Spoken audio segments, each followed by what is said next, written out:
So they're more or less right. But they say it all year long is the thing.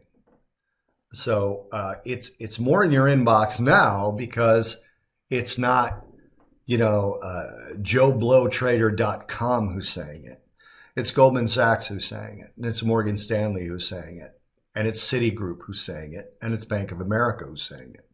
Now, they're not saying, and this, by the way, happened last week maybe, they all started to underweight the indices and they all started to predict a correction, not a crash.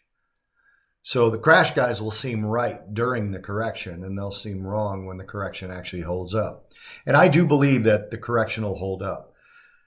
I don't know the exact number and I don't know where to find this exact number, but we're somewhere in the range of 218, 219 trading days as of today, right? Which is what, the 17th, I think.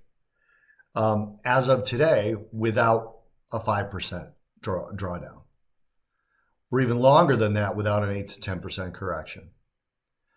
So when those things happen, there's money waiting to buy those dips.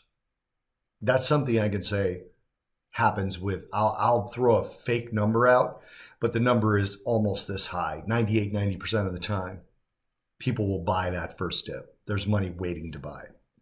Because we all know in the normal ebb and flow of the markets, those things happen once or twice a year, sometimes 3 times a year. And we're coming up on being 3/4 of the way through the year. That's probably a more accurate statement since I don't know the numbers. We're 3/4 of the way through the year and we don't have one. We don't have one to go back and look at.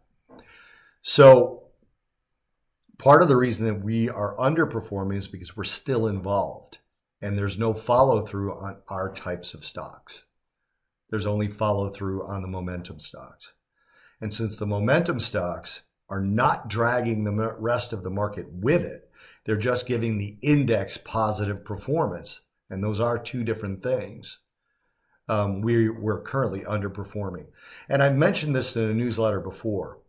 I like when we've gone on a massive outperformance streak to have a month or 2 or 3 of underperformance. Because based on historicals, that means we're going to hit another outperformance streak. And since we're doing that currently with such a head start, I'm excited about the fourth quarter. I'm extremely excited about the fourth quarter.